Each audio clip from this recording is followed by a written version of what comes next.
Hello friends, welcome back to cinema secrets. இன்னைக்கு இந்த வீடியோவில் நான் எந்த விஷயத்தை பற்றி பேச போகிறேன் அப்படின்னு பார்த்தீங்கன்னா, நம்ம தமிழ் சினிமாவை சேர்ந்த ஒரு சில நடிகைகள் கிட்டத்தட்ட 12 முறை கல்யாணம் பண்ணியிருக்காங்க அப்படின்னு கேட்டால் உங்களுக்கு எவ்வளோ ஆச்சரியமா இருக்கும். ஏன்பா ஒரு 2 தடவை 3 தடவை அப்படின்ற மாதிரிலாம் ஒரு சில நடிகைகளை பற்றி கேள்விப்பட்டிருக்கோம். 12 முறைலாம் யாருப்பா பண்ணா அப்படின்னு உங்களுக்கு ஒரு டவுட் இருக்கு பார்த்தீங்களா? இந்த டவுட்டை கிளியர் பண்ணுறதுக்கு தான் இந்த வீடியோவை. இதை கேட்டதும் இதெல்லாம் நாட்டுக்கு தேவையா, வீட்டுக்கு தேவையா, இதனால எங்களுக்கு வருமானம் வரப்போதா, சோறு கிடைக்க போதா அப்படின்ற மாதிரிலாம் பேசாதீங்க. இது ஒரு கம்ப்ளீட்லி என்டர்டைன்மெண்ட் சேனல். சினிமாக்குள்ள என்னென்ன இருக்கு அப்படின்றத புட்டு புட்டு வைக்கிறது தான் நம்மளோட சேனலோட வேலையே. இதையும் தாண்டி இன்னும் ஒரு சில பேர்லாம் இருப்பாங்க. அவங்க என்ன தெரியுங்களா செய்வாங்க? ஏன் 12 முறை கல்யாணம் பண்ணக்கூடாதா, ஏன் பெண்களுக்கு அந்த சுதந்திரம் இல்லையா அப்படின்ற மாதிரி கேட்பாங்க. இதுக்கான ஒரு விவாதத்துக்குள்ளலாம் நான் வர விரும்பலங்க. சினிமாக்குள்ள இப்படி நடக்குது, இத்தனை நடிகைகள் இத்தனை பேரை கல்யாணம் பண்ணாங்க அப்படின்ற தகவல் பரிமாற்றம் மட்டும்தான் இந்த வீடியோவோட நோக்கமே. அதை விட்டுட்டு நீங்க பண்ணலாமா வேணாமா அப்படின்றத பத்தி நான் இந்த வீடியோல பேச போறது கிடையாது. ஜஸ்ட் ஒரு இன்ஃபர்மேஷனை உங்களுக்கு பாஸ் பண்றேன், என்டர்டைன்மெண்டா, அவ்வளவுதான். சோ அதை சொல்லிட்டு இந்த வீடியோ நான் ஆரம்பிக்க போறேன் நண்பர்களே. இது மேல இன்ட்ரடக்ஷனை நான் வளர்க்க தேவையில்லைன்னு நினைக்கிறேன். இப்போ நேரம் கடத்தாம வீடியோல போகுமா? இப்போ இந்த லிஸ்ட்ல முதலாவதா சொல்ல போற அந்த நடிகை யார் அப்படின்னு பாத்தீங்கன்னா, ஃபர்ஸ்ட் சின்னதா ஆரம்பிச்சு அதுக்கப்புறம் பெருசா போவோம். அதாவது அசெண்டிங் ஆர்டர்ல ஆரம்பிச்சு டிசெண்டிங் ஆர்டருக்கு போவோம். அதாவது முதலாவதா சொல்ல போறது நம்ம நடிகை ராதிகா சரத்குமார் அவர்கள். ராதிகா சரத்குமார் அவர்களோட அவங்களோட வாழ்க்கையில ஒரு 4 கல்யாணம் பண்ணிருக்காங்க. அதுல ஒன்னு வந்து லிவிங் டுகெதர் அப்படின்ற மாதிரி சொல்லலாம். இதுல முதலாவதா இவங்க யாரு காதலித்து திருமணம் பண்ணாங்க, லிவிங் டுகெதர்ல இருந்தாங்க அப்படின்னு பாத்தீங்கன்னா, 1985 வருஷம் ஒரு மிகப்பெரிய நடிகர் மற்றும் ஒரு நல்ல இயக்குனரான பிரதாப் போத்தன் அவர்களை தான் இவங்க காதலித்து முதல்ல லிவிங் டுகெதர்ல இருந்தாங்க அப்படின்ற மாதிரி சொல்லப்படுது. ஏன்னா இவங்க 2 பேரும் சேர்ந்து மீண்டும் ஒரு காதல் கதை அப்படின்ற ஒரு படத்தை நடிச்சாங்க. அந்த படத்துல நடிச்சது மட்டும் இல்ல, அந்த படத்தோட இயக்குனரே பிரதாப் போத்தன் அவர்கள் தான். அந்த டைம்ல இவங்களுக்குள்ள காதல் மலர்ந்ததுக்கு அப்புறமா இவங்க 2 பேரும் திருமணம் பண்ணிக்கலாம் அப்படின்னு நினைக்கும் போது இவங்களோட குடும்பத்துல யாருமே வந்து ஒத்துக்கவே இல்லையா. இதனால ஓகே, குடும்பத்துல வந்து நம்ம காதல் கல்யாணத்தை தான் ஒத்துக்கல, நம்ம லிவிங் டுகெதர்ல இருக்கலாம் அப்படின்ற மாதிரி கிட்டத்தட்ட ஒரு வருஷம் இவங்க லிவிங் டுகெதர்ல இருந்து அதுக்கப்புறம் திருமணம் பண்ணிக்கலாம் முடிவு பண்ணிருக்காங்க. ஆனா இவங்களோட லிவிங் டுகெதர் காதல் ஒர்க் அவுட்டே ஆகல. ஏன்னா ஒரு வருஷத்துக்குள்ள இவங்களுக்குள்ள கருத்து வேறுபாடு ஏற்பட்டு இவங்க 2 பேரும் பிரிஞ்சுட்டாங்க. 1985 சேர்ந்தவங்க 86 பிரிஞ்சுட்டாங்க அப்படின்ற மாதிரி சொல்லப்படுது. இதுக்கு வந்து பிரதாப் போத்தன் அவர்களை கேட்கும் போது இந்த ஒரு திருமணம், இந்த ஒரு ரிலேஷன்ஷிப் வந்து ஒரு எக்ஸ்பெரிமெண்டலா தான் நாங்க பார்த்தோம். இது வந்து செட் ஆகுதா இல்லையா அப்படின்னு தான் ஒரு வருஷம் நாங்க வாழ்ந்து பார்த்தோம். ஆனா சத்தியமா செட் ஆகல அப்படின்ற மாதிரி ஒரு காரணத்தினால தான் பிரிஞ்சிட்டோம் அப்படின்ற மாதிரி பிரதாப் போத்தன் அவர்களே அவர் இறப்புக்கு முன்னாடி ஒரு பேட்டியில சொல்லியிருந்தாரு. இதுக்கப்புறம் இரண்டாவதா இன்னொரு காதல் கதை ஆரம்பிச்சது. அதுவும் ஒன் சைடு லவ் அப்படின்ற மாதிரி சொல்லுவாங்க. வேற யாரும் இல்ல, நம்ம கேப்டன் விஜயகாந்த் அவர்கள் ராதிகா அவர்களை ஒன் சைடாக காதலித்து கொண்டிருந்தார் அப்படின்ற மாதிரி ஒரு சர்ச்சை, ஒரு ரூமர் அப்படி இப்படி போயிட்டு இருக்கு அப்படின்ற மாதிரி சொல்லுவாங்க பாத்தீங்களா. அதை நீ நம்ம முடிச்சு விட்டுருவோம், கன்ஃபார்ம் பண்ணிடுவோம். எப்படி இந்த தகவல் எனக்கு தெரியும் அப்படின்னு கேட்டீங்கன்னா, விஜயகாந்த் அவர்களோட கிட்டத்தட்ட 20 வயசுல இருந்து விஜயகாந்த் அவர்களுக்கு நெருங்கிய நண்பரா இருந்த அவரோட ஊர்காரரான திருப்பதி அப்படின்றது ஒரு பேட்டியில சொல்லியிருந்தாரு. இதை நான் அப்படியே புடிச்சின்னு வந்து உங்களுக்கு நான் சொல்றேன். சோ இப்போ இந்த காதல் கதையை பத்தி சொல்றதுக்கு முன்னாடி விஜயகாந்த் அவர்களுக்கும் ராதிகா அவர்களுக்கும் எப்படி நெருக்கம் ஏற்பட்டுச்சு, அதுக்கப்புறம் எப்படி காதலா மாறுச்சு அப்படின்றத ஆதி முதல் அந்த மாதிரி பேசுவோமா. அதாவது திருப்பதி அவர்கள் என்ன சொன்னாருன்னு பாத்தீங்கன்னா, விஜயகாந்த் அவர்களும் திருப்பதி மற்றும் ஒரு கேங் ஆஃப் ஃப்ரெண்ட்ஸ் மதுரையில பாத்தீங்கன்னா ஒரு 20 வயசுல இருந்தே இவங்க 2 பேரும் வந்து ஒன்னாதான் இருப்பாங்களாம். அதாவது விஜயகாந்த் எப்பவுமே பாத்தீங்கன்னா குறைஞ்சது ஒரு 15-20 பேரோட ஜாலியா இருப்பாருங்களாங்க. தினமும் பாத்தீங்கன்னா மனுஷன் வந்து டீ கடையில உட்காந்து அரட்டை அடிக்கிறது, அதுக்கப்புறம் ஃப்ரெண்டோட கடையில உட்காந்து அரட்டை அடிக்கிறது, நைட் ஆனா நைட் ஷோ படத்துக்கு போறது, இந்த மாதிரி மதுரையில மேலமாச வீதியில விஜயகாந்த் அவர்கள் எப்பவுமே ஜாலியா அந்த கேங் ஆஃப் ஃப்ரெண்ட்ஸோட சூப்பரா இருப்பாராம். அது மட்டும் இல்லாம விஜயகாந்த் அவர்கள் ஒரு வசதியான குடும்பத்துல பிறந்தவர் தான். ஏன்னா அவங்க அப்பாவே வந்து ஒரு கவுன்சிலர் அப்படின்ற மாதிரி சொல்றாங்க. இது மட்டும் இல்லாம மதுரையில ஒரு ரைஸ் மில்லும் இருக்கு. அதனால இந்த ஃப்ரெண்ட்ஸுங்களோட சுத்தும் போது சினிமாவுக்கு போனாலும் சரி, எங்க போய் சாப்பிட போனாலும் சரி, விஜயகாந்த் அவர்கள் தான் அந்த 20 பேருக்கும் செலவு பண்ணுவாராம். டெய்லி நைட் ஆனா சினிமா போகும்போது அந்த 20 பேருக்கும் விஜயகாந்த் அவர்கள் தான் டிக்கெட் எடுப்பாராம். அந்த அளவுக்கு அன்னைக்கே குடுக்குற குணம் நம்ம விஜயகாந்த் அவர்களுக்கு இருந்திருக்குது. இந்த மாதிரி உங்களோட வாழ்க்கை வந்து ரொம்ப ஜாலியா போயிட்டு இருக்கும் போது அந்த ஊர்ல ஒரு பெரிய டிஸ்ட்ரிபியூட்டர், ஒரு சினிமா டிஸ்ட்ரிபியூட்டர் இருந்திருக்காரு. இவர் என்ன பண்ணிருக்காருன்னு பாத்தீங்கன்னா, அப்பப்போ ஒரு சில படங்களை வாங்கி விற்கிறது, விநியோகம் பண்றது, அந்த மாதிரி சோனா பிலிம்ஸ் அப்படின்ற மாதிரி ஒரு டிஸ்ட்ரிபியூஷன் கம்பெனி நடத்திருக்காரு. அப்போ மதுரையில ரஜினி அவர்கள் நடித்த ஆசை 60 நாள் அப்படின்ற ஒரு படம் வந்து பட்டையை கலப்பிச்சுக்கலாங்க. இந்த படத்தோட வெற்றி விழா கொண்டாடுறதுக்காக மதுரையில கோலாகலமா ஒரு வெற்றி விழா கொண்டாடி இருக்காங்க. அந்த நேரத்தில் ரஜினி அவர்களே வந்து அங்க வரார் அப்படின்னு கேள்விப்பட்ட உடனே மக்கள் எல்லாமே சூழ்ந்துருவாங்க. அதனால விஜயகாந்த் அவர்களோட நண்பர்கிட்ட தான் அந்த டிஸ்ட்ரிபியூட்டர் வந்து உதவி கேட்டிருக்காரு. கொஞ்சம் வாப்பா உங்க ஃப்ரெண்ட்ஸுங்களோட வந்து கொஞ்சம் எங்களுக்கு பாதுகாப்பு கொடுங்க, ரஜினி வர வரார் அப்படின்னதுக்கு விஜயகாந்த் அவர்கள் அந்த ஃப்ரெண்ட்ஸோட போய் அந்த மண்டபத்தில் நின்னுட்டாராம். நின்னதுக்கு அப்புறம் ரஜினி அவர்கள் வந்திருக்காரு. வந்ததுக்கு அப்புறம் ரஜினி என்ன தெரியுங்களா பண்ணிருக்காரு, விஜயகாந்த் அவர்களை பார்த்துட்டு இந்த பையன் பாக்குறதுக்கு என்ன மாதிரியா இருக்கானே அப்படின்ற மாதிரி ஒரு கமெண்ட் கொடுத்துட்டு போயிருக்காரு. இதை கேள்விப்பட்டவன அந்த சோனா பிக்சர்ஸ் அப்படின்ற டிஸ்ட்ரிபியூட்டர் என்ன தெரியுங்களா பண்ணிருக்காரு, ரஜினியே உன்னை சொல்லிட்டாரு நீ அவரை மாதிரி இருக்கன்னு, உன்னை கூட்டிட்டு போய் தமிழ்நாட்டில் நடிகராக்குறது மட்டும் தான் என்னோட வேலை அப்படின்னு சொல்லி விஜயகாந்த் அவர்களை கூட்டிக்கிட்டு சென்னைக்கு வந்தவரே அந்த டிஸ்ட்ரிபியூட்டர் தான் அப்படின்ற மாதிரி சொல்லப்படுது. இதுக்கப்புறம் வரலாறு தான். விஜயகாந்த் அவர்கள் என்னென்ன படம் நடிச்சாரு, எப்பேற்பட்ட கஷ்டமான சூழ்நிலையை தாண்டி வந்து ஹீரோ ஆனாரு, இதெல்லாம் நம்மளுக்கு தெரிஞ்ச கதை தான். இருந்தாலும் அதுக்கப்புறமா ராதிகா மற்றும் விஜயகாந்த் சேர்ந்து ஒரு சில படங்கள் நடிச்சாங்க. ஆரம்பத்தில் விஜயகாந்த் விஜயகாந்த் அவர்கள் கிராமப்புற படமா நடிச்சிட்டு இருக்கும் போது அவரை சிட்டி எஃபெக்ட்ல மாத்தினதே வந்து ராதிகா அவர்கள் தான் அப்படின்ற மாதிரி சொல்றாங்க. ஏன்னா ராதிகா அவர்கள் லண்டன்ல படிச்சுட்டு வந்தவங்க. அதுக்கப்புறம் விஜயகாந்த் அவர்களுக்கு எப்படி ஸ்டைலா கோட் சூட் போடணும், பேண்ட் ஷர்ட் போடணும், ஜீன்ஸ் போடணும் அப்படின்ற மாதிரி விஜயகாந்த் ரொம்ப ஸ்டைலிஷா மாத்தினவங்களுக்கு விஜயகாந்த் அவர்களுக்கு ஒரு அஃபெக்ஷன் வந்துருச்சு. வந்ததுக்கு அப்புறமா இந்த பொண்ணு எப்படியாவது திருமணம் பண்ணணும் அப்படின்ற மாதிரி ஒன் சைடா காதலிச்சிருக்காரு விஜயகாந்த். ஆனா அந்த நேரத்தில் அவரோட நெருங்கிய நண்பரா இருந்த இப்ராஹிம் ராவுத்தர் என்ன சொல்லிருக்காரு, இப்பதான் நீ கொஞ்சம் கொஞ்சமா வளர்ந்துட்டு வர, அதனால இப்பவே கல்யாணம் சொல்லி நீ செட்டில் ஆயிட்டீங்கன்னா அதுக்கப்புறம் உன்னோட வளர்ச்சி பாதிக்கப்படும், அதனால கல்யாணத்தை நிறுத்திடு, அதாவது கொஞ்ச காலத்துக்கு கல்யாணம் பண்ற ஐடியாவை விட்டுட்டு நீ நடிகரை ஃபோக்கஸ் பண்ண அப்படின்னு அட்வைஸ் பண்ணனாலதான் அந்த காலகட்டத்தில் ராதிகா அவர்களை ஒன் சைடா காதலித்தவர் திருமணம் பண்ண முடியாம போச்சு. இதுக்கப்புறம் இந்த வீட்டாரே பார்த்து பிரேமலதா அவர்களை திருமணம் பண்ணி வச்ச உடனே இன்னைக்கு அவங்களோட தான் அவர் வாழ்ந்தாரு. இன்னைக்கு நம்ம கூட இல்ல. இருந்தாலும் இப்படியும் ஒரு காதல் கதை ஒன்று போச்சு தமிழ் சினிமாவில் அப்படின்றத உங்களுக்கு நான் கிளாரிஃபை பண்ணிட்டேன் நண்பர்களே. இப்ப அடுத்ததா ராதிகா அவர்கள் மூன்றாவது திருமணம் பண்ணது ரிச்சர்ட் ஆடி அப்படின்ற ஒரு பிரிட்டிஷை சேர்ந்த ஒரு பிசினஸ் மேல தான் திருமணம் பண்ணாங்க. 1990 வருஷம் அவங்களுக்கு ரயான் அப்படின்ற மாதிரி ஒரு பொண்ணும் பிறந்தது. இப்ப அந்த பொண்ணுக்கு கல்யாணம் ஆயிடுச்சு. ஆனா 92 இவங்க ரெண்டு பேரும் பிரிஞ்சுட்டாங்க. பிரிஞ்சதுக்கு அப்புறமா ராதிகா அவர்கள் தனிமையில் இருந்தப்போ அவங்களோட வீட்டுல வந்து ரொம்ப அட்வைஸ் பண்ணுவாங்களா, ஏமா தனிமையாவே இருக்கு, யாராவது ஒருத்தர் கல்யாணம் பண்ணிக்கோ, உனக்கு ஒரு பொண்ணு வேற இருக்கு அப்படின்னும் போது ராதிகா அந்த காலகட்டத்தில் கேட்கல.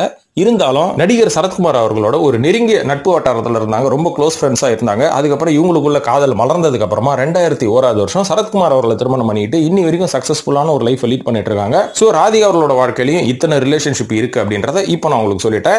இப்போ இந்த லிஸ்ட்ல ராதிகா அவர்களை தொடர்ந்து இரண்டாவதா சொல்ல போறது நடிகை லட்சுமி அவர்கள். லட்சுமி அவர்களோட முதல் திருமணம் எப்ப நடந்ததுன்னு பாத்தீங்கன்னா அவங்களோட 15வது வயசுல. ஏன்பா இது சைல்டு மேரேஜ்ல அப்படின்னு கேட்காதீங்க. ஏன்னா இந்த வயசை கூட சொன்னா ஒரு சில பேர் என்ன குறை சொல்லுவாங்க, ஏன் 15 வயசுல கல்யாணம் பண்ணக்கூடாது அப்படின்ற மாதிரி. அந்த விவாதத்துக்கும் நான் வரல. சோ இவங்களுக்கு முதல் தடவையா 15வது வயசுல ஒரு இன்சூரன்ஸ் கம்பெனியில் வேலை செய்யக்கூடிய பாஸ்கரன் அப்படின்றவங்களை தான் திருமணம் பண்ணி வச்சிருக்காங்க. இவங்களுக்கு வந்து ஐஸ்வர்யா அப்படின்ற ஒரு டாக்டரும் இருக்காங்க. அவங்க இப்போ நடிகையா இருக்காங்க, நம்மளுக்கு எல்லாருக்கும் தெரியும். ஒரு சில பர்சனல் காரணமாக இவங்களோட திருமணம் பாதியிலே முடிஞ்சு போச்சு. அதாவது இவங்க வந்து திருமணம் பண்ணதுக்கு அப்புறமா ஒரு சில வருடங்களையே வந்து இவங்க ரெண்டு பேரும் விவாகரத்து வாங்கிட்டாங்க. இதுக்கப்புறம் 1975 வருஷம் மலையாள நடிகரான மோகன் சர்மா அப்படின்றவங்களை திருமணம் பண்ணாங்க. ஏன்னா மலையாளத்துல மோகன் சர்மா மற்றும் லட்சுமி ரெண்டு பேரும் சேர்ந்து சட்டக்காரி அப்படின்ற மாதிரி ஒரு படத்தை பண்ணாங்க. அந்த படத்துல காதல் மலர்ந்து விட்டு இவங்க ரெண்டு பேரும் திருமணம் பண்ணிக்கிட்டாங்க. ஆனா இதுவும் வந்து பாத்தீங்கன்னா ரொம்ப நாள் நீடியில.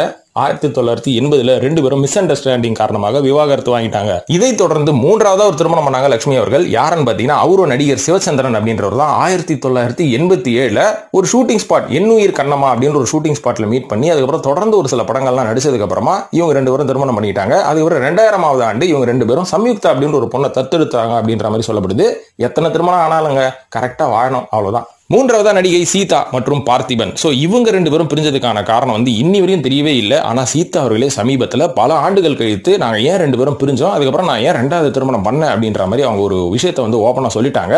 இதுக்கு முன்னாடி அவங்களோட காதல் கதை எப்ப ஆரம்பிச்சதுன்னு பாத்தீங்கன்னா ஆண் பாவம் அப்படின்ற ஒரு படத்துல பாண்டியராஜன் அவர்கள் ஹீரோயின் தேடிட்டு இருந்தாராம். அப்போ சீதா அவர்கள் ஒரு கல்யாணத்துல உட்காந்து சாப்பிட்டுட்டு இருந்தாங்களாம். அப்போ அவங்க சாப்பிட்டு இருக்கிறத படம் முடிச்சு ஒருத்தன் எடுத்துட்டு போயிட்டு பாண்டியராஜன் கிட்ட காமிக்க போய் பாண்டியராஜன் அட இந்த பொண்ணு கரெக்டா இருக்கு அப்படின்ற மாதிரி பிக்ஸ் பண்ணிருக்காரு. இந்த பொண்ணுக்கு நடிகை தெரியுமா தெரியலையா அப்படின்றதெல்லாம் மேட்டரே கிடையாது, பாக்குறதுக்கு இந்த கேரக்டருக்கு இந்த பொண்ணு கரெக்டா இருக்கும் அப்படின்ற ஒரு விஷயத்திலேயே பாண்டியராஜன் அவர்கள் செலக்ட் பண்ணிருக்காரு சீதா அவர்களை. இப்படிதான் சீதா அவர்கள் தமிழ் சினிமா உள்ள வந்தாங்க.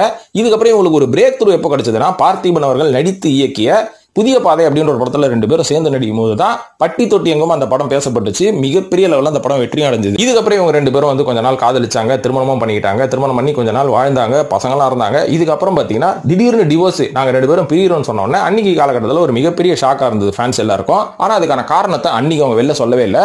இதனைத் தொடர்ந்து 2010 வருஷம் சதீஷ் அப்படின்ற ஒரு சீரியல் நடிகரை இவங்க காதலித்து திருமணம் பண்ணாங்க. 2016 வருஷம் இவங்களும் பிரிஞ்சுட்டாங்க. இதுக்கப்புறம் பல மீடியாக்கள் இன்னைக்கு சோசியல் மீடியா வந்தோடனே ஏன் வாட் இஸ் த ரீசன் இப்போ சொல்லுங்கன்னு கேட்டதுக்கு அப்புறமா கடைசியில் ரிவீல் பண்ணாங்க சீதா அவர்கள். என்ன மேட்டர்னா நாங்க ரெண்டு பேரும் காதலித்து திருமணம் பண்ணோம். நானும் பாத்தீங்கன்னா எனக்கு ஒரு பின்புலம், சினிமா பின்புலம்னு ஒண்ணு கிடையாது.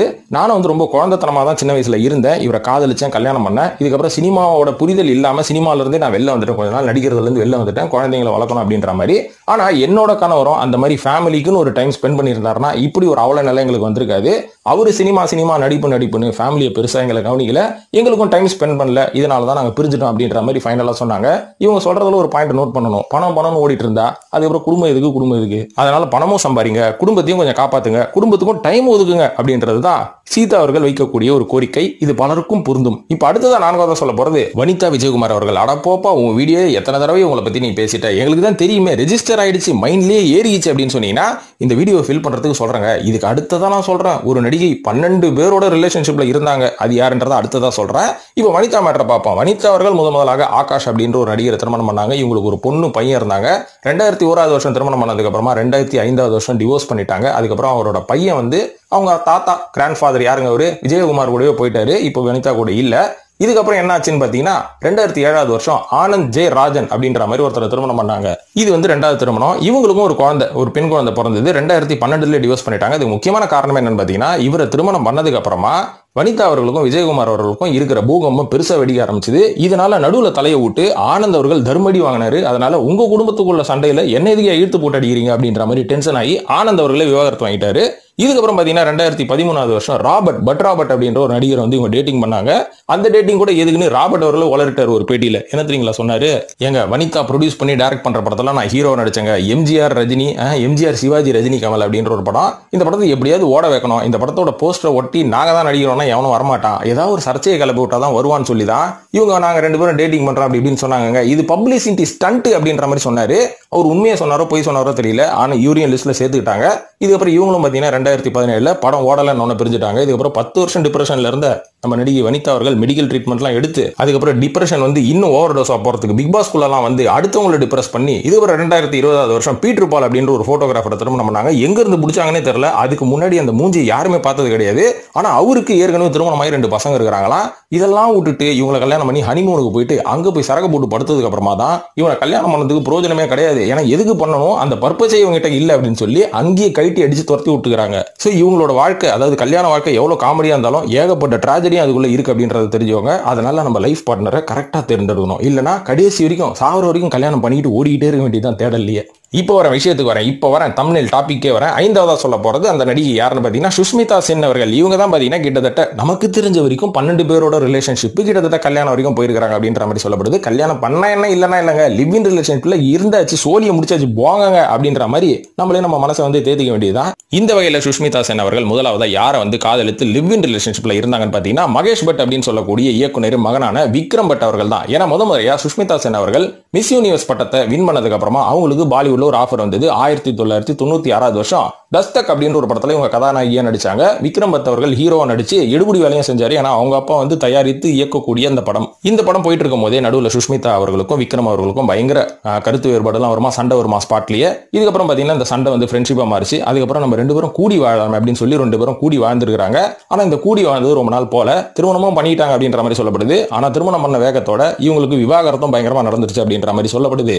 காரணம் என்னன்னு பாத்தீங்கன்னா ஏற்கனவே விக்ரம் பட் அவர்கள் திருமணமாகி குழந்தை குட்டியோட இருந்தாரு. அவங்களை விட்டுட்டு தான் இவங்க பின்னாடி சுத்தினார் அப்படின்ற மாதிரி சொல்லப்படுது. அதுக்கப்புறம் இவங்களும் பாத்தீங்கன்னா அவரை கைடி விட்டாங்க. சோ இதுக்கப்புறமா இவங்க யாரை திருமணம் பண்ணாங்க அப்படின்னு பாத்தீங்கன்னா பண்டி சைதேவ் அப்படின்ற மாதிரி ஒருத்தரோட ரிலேஷன்ஷிப்ல இருந்தாங்க. இவர் வேற யாரும் இல்லங்க, பாலிவுட்ல செலிபிரிட்டி மேனேஜர். அவரோட விட்டு வைக்கல பாருங்க. இவர் வந்து சுஷ்மிதா சென்னோட தான் ரிலேஷன்ஷிப்ல இருந்தாருன்னு கிடையாது.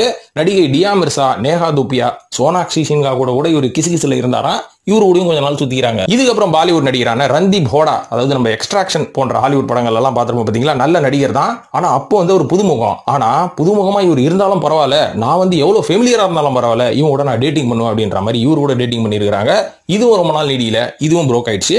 4வதா சொல்ல போறது ரொம்பவே ஃபேமஸ் ஆன ஒரு மிகப்பெரிய பிசினஸ் மேனான அனில் அம்பானி அவர்கள். அனில் அம்பானி அவர்களோட அந்த காலகட்டத்தில் சுஷ்மிதா சென் அவர்கள் பயங்கரமா கிசுகிசுக்கப்பட்டாங்க. 2 பேரும் வந்து லிவ் இன் ரிலேஷன்ஷிப்ல தான் இருந்தாங்க. அதுக்கப்புறம் ஒரு பெரிய பிசினஸ் மேன் அப்படின்றனால இந்த ரிலேஷன்ஷிப் பெரிய லெவல்ல வந்து நீடியில் அப்படின்ற மாதிரி சொல்லப்படுது. இருந்தாலும் வேற ஒரு கிசுகிசு என்ன தெரியுங்களா வருது. இப்போ சுஷ்மிதா சென் அவர்கள் ஒரு குழந்தையை தத்தெடுத்து வளர்த்துட்டு இருக்காங்க அப்படின்ற மாதிரி சொல்றாங்க. ரேணி அப்படின்ற மாதிரி இந்த குழந்தை கூட தத்தெடுத்த குழந்தை கிடையாதுங்க. அனில் அம்பானிக்கும் சுஷ்மிதாக்கும் பிறந்த குழந்தை அப்படின்ற மாதிரி ஒரு விவாதம் தனியா போயிட்டு இருக்கு. அதை பத்திலாம் இப்ப நம்ம பேசணும், வேற டாபிக்ல பேசுவோம். இவங்களும் ரொம்ப நாள் இவங்களோட ரிலேஷன்ஷிப் ரொம்ப நாள் நீடியில. இதுக்கப்புறமா 5வதா இவங்க யாரோட தொடர்புல இருந்தாங்கன்னா ரித்திக் அப்படின்ற மாதிரி ஒருத்தரோட இருந்தாங்க. அவர் வந்து பாம்பேல நிறைய ரெஸ்டாரண்ட் வைத்து இருக்கக்கூடிய ஒரு மிகப்பெரிய பிசினஸ் மேனா. இட்லி சாப்பிட போயிருப்பாங்க போல இருக்குது. அங்க காதல் மலர்ந்து கிட்டத்தட்ட 4 வருஷம் இவங்க லிவ் இன் ரிலேஷன்ஷிப்ல இருந்திருக்காங்க. இதுவும் பாத்தீங்கன்னா 2017வது வருஷம் புட்டுக்குச்சு. அடுத்ததா யாரு, சஞ்சய் நரக் அப்படின்ற மாதிரி இவரும் பாத்தீங்கன்னா ஒரு ஹோட்டல் ஓனர். என்ன ஹோட்டல தேர்ந்து போயிருக்காங்க, லஞ்சுக்கு ஒருத்தன், பிரேக்ஃபாஸ்ட்டுக்கு ஒருத்தன், டின்னருக்கு ஒருத்தனா அப்படின்னு நம்மளுக்கு கதை புரியல. இவரோட வந்து இவங்க என்கேஜ்மெண்ட் ஆகி கிட்டத்தட்ட லிவ் இன் ரிலேஷன்ஷிப்ல இருந்ததுக்கு அப்புறம் என்கேஜ்மெண்ட் பண்ணி கல்யாணம் எல்லாம் போகும்போது புட்டுக்குச்சு. சோ எப்படி வருங்க, இந்த மாதிரி இருக்கிறவங்க ஏயோ இவங்களோட கல்யாணம் போட்டுக்கினது உனக்கு சந்தோஷமா இருக்கான்னு கேட்டீங்கன்னா, இல்லைங்க, இட்லி தோசைக்கெல்லாம் காதலிக்கிற கல்யாணம் இருக்கவே இருக்கக்கூடாது அப்படின்றது தான் என்னோட தனிப்பட்ட தாழ்மையான வேண்டுகோளை. மனசை பார்த்து கல்யாணம் பண்ணுங்க. அது நாங்கள் இட்லி தோசையை பார்த்து ரெஸ்டாரண்ட் ஹோட்டல் வச்சுக்கிறவனை பார்த்து கல்யாணம் பண்றது? ஓகே ஓகே விடுங்க, அடுத்த டாபிக் போவோம். அடுத்த டாபிக்ன்ற பாருங்க, அடுத்த நபருக்கு போவோம். ஏழாவதா சொல்ல போறது ஷபீர் பாட்டி அப்படின்ற ஒரு இவர் யாருன்னு பாத்தீங்கன்னா, அவுட்லுக் அப்படின்ற ஒரு பத்திரிகையை நடத்தக்கூடிய ஃபவுண்டரு. இவரோட கிசுக்கப்பட்டாங்க. ஆனா எண்ணிலிருந்து எண்ணி வாழ்ந்தாங்க அப்படின்ற ஒரு கம்ப்ளீட்டான ஒரு டீட்டெயில் நம்மளுக்கு தெரியல. 9வதா இம்தியாஸ் கத்தாரி அப்படின்றவரு, இவர் கூட வந்து இவங்க ரிலேஷன்ஷிப்ல இருந்ததை பப்ளிக்கா இவங்க ஒத்துக்கிட்டாங்க. ஆனா எத்தனை வருஷம் வாழ்ந்தாங்கன்னு தெரியல. ஒரு சில வருஷங்கள் இவரோட தான் சேர்ந்து வாழ்ந்தாங்க. அதுக்கப்புறம் இந்த ரிலேஷன்ஷிப்பும் புட்டுக்குச்சுப்பா, என கருத்து வேறுபாடு அப்படின்ற மாதிரி சொல்லப்படுது. அடுத்தது எங்க போனாங்கன்னு பாத்தீங்கன்னா, 9வதா சொல்ல போற முதசூர் அசீஸ் அப்படின்றவரு. இவரும் பாத்தீங்கன்னா ஒரு பிலிம் மேக்கரு. இவங்களோட ரிலேஷன்ஷிப் வந்து ஓப்பனாவே இவங்க வெளில ஸ்டேட்மெண்ட் கொடுத்தது, நாங்க 2 பேரும் கல்யாணம் பண்ணி போறோம் அப்படின்ற மாதிரி சொன்னாங்க. ஆனா அந்த ரிலேஷன்ஷிப்பும் ரொம்ப நாள் நீடியில, அதுவும் புட்டுக்குச்சு. 10வதா சொல்ல போறது மனவு மேனன் அப்படின்றவரு. இவர் யாருன்னு பாத்தீங்கன்னா, இவரும் சினிமாவில் இருக்கக்கூடியவர் தான். இவங்க 2 பேரும் சேர்ந்து ஒரு சில படங்கள் பண்ணாங்க. 2 பேரும் சேர்ந்து தங்கினாங்க, ஒரே வீட்டில் இருந்தாங்க. மனவு மேனன் எப்ப பாரு இவங்க வீட்டிலேயே தான் இருப்பாரா. 2011வது வருஷம் இவங்க 2 பேரும் ஒன்று சேர்ந்து இருந்தாங்க. அதுக்கப்புறம் பாத்தீங்கன்னா இவங்களும் ரொம்ப நாள் நீடியில, இவங்களும் 2-3 வருஷத்துல பிரிஞ்சுட்டாங்க. அதுக்கப்புறம் 11வதா இவங்க யார் கூட சேர்ந்தாங்கன்னு பாத்தீங்கன்னா, கிரிக்கெட் வீரரான வாசிம் அக்ரம் கூட இவங்க வந்து செட்டில் ஆயிட்டாங்கப்பா அப்படின்ற மாதிரி சொன்னாங்க.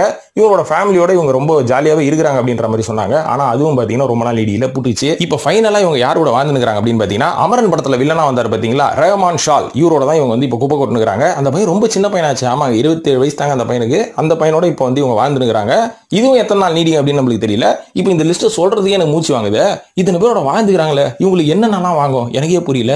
உங்களுக்கு தெரிஞ்சா கமெண்ட்ல போடுங்க. இதே மாதிரி 6வதா இன்னொரு பாலிவுட் நடிகை நீலிமா அப்படின்ற மாதிரி சொல்றாங்க. நீலிமா ஹசீமா, நீலிமா ஹசீம். இவங்க யாருன்னு பாத்தீங்கன்னா, பாலிவுட் நடிகரான ஷாஹித் கபூரோட அம்மா தான். இவங்க வந்து 3 திருமணம் பண்ணிருக்காங்க அப்படின்ற மாதிரி சொல்லப்படுது. முதல் திருமணம் 1979வது வருஷம் பங்கஜ் கபூர் அப்படின்ற ஒரு நடிகரை திருமணம் பண்ணிட்டாங்க. இவங்களுக்கு பிறந்தவர் தான் நடிகர் ஷாஹித் கபூர். அதுக்கப்புறம் இவங்களை வந்து 1984 விவாகரத்து பண்ணிட்டு ராஜேஷ் கட்டார் அப்படின்ற ஒரு திருமணம் பண்ணாங்க. இவங்களுக்கு இஷா கட்டார் அப்படின்ற மாதிரி ஒரு பையன் இருந்தான். 1990 திருமணம் பண்ணி 2001வது வருஷம் இவங்க 2 பேரும் பிரிஞ்சுட்டாங்க. இதுக்கப்புறம் இவங்க என்ன பண்ணாங்க, சும்மா இருந்தாங்களான்னு கேட்டீங்கன்னா சும்மா இல்லைங்க. 3வது ஒரு திருமணம் பண்ணாங்க. ரஜா அலிகான் அப்படின்றவர் 2004வது வருஷம். அதுக்கப்புறம் இவங்களுக்குள்ள ஏகப்பட்ட கருத்து வேறுபாடு, சண்டை, ரோட்டுக்கே தெரிஞ்சிருச்சா இவங்க வீட்டில் போடுற சண்டை. அப்பப்போ பேகை பேக் பண்ணிட்டு நம்ம ரஜா அவர்கள் வீட்டுல இருந்து கிளம்பிட்டு வரான். இந்த மாதிரி ரொம்ப வருஷம் இவங்களுக்கு தொடர்ந்தது சண்டை. ஒரு 5 வருஷம் கிட்ட தொடர்ந்து 2009 இந்த கல்யாணமே செட் ஆகாதா உட்ரா அப்படின்ற மாதிரி இவரையும் அடிச்சு தோர்த்திட்டு இருக்காங்க. சோ இப்படிதான் இவங்களோட கல்யாணமும் முறிந்து விட்டது நண்பர்களே. சோ இந்த மாதிரி நம்ம லிஸ்ட்ல நிறைய பேரை சொல்லிக்கிட்டே போலாம். ஆனா அது ரொம்ப போரும் அடிச்சிடும், எனக்கு வாயும் வலிக்குது. அதனால இந்த லிஸ்டோட நிறுத்திக்கிறேன் நானு. சோ இதை பத்தி உங்களோட கருத்துக்களை கமெண்ட்ல போடுங்க. இப்படி எல்லாம் பேசலாமாங்க, ஏங்க இதெல்லாம் எங்களுக்கு தேவையாங்க அப்படின்னு நினைக்காதீங்க. சினிமா சீக்ரெட்ஸ்னு பேர் வச்சுட்டு வேற என்னத்த பேசுறது, இதை தான் பேசணும். ஸோ இந்த வீடியோ பார்த்ததுக்கு நன்றி. இது பற்றிய கருத்து கமெண்ட்ல போட்டு நம்ம சினிமா சீக்ரெட்ஸ் இந்த மாதிரி வித்தியாசமான கிசஸ் எல்லாம் தெரிஞ்சுக்கலன்னா ஃபாலோ பண்ணுங்க.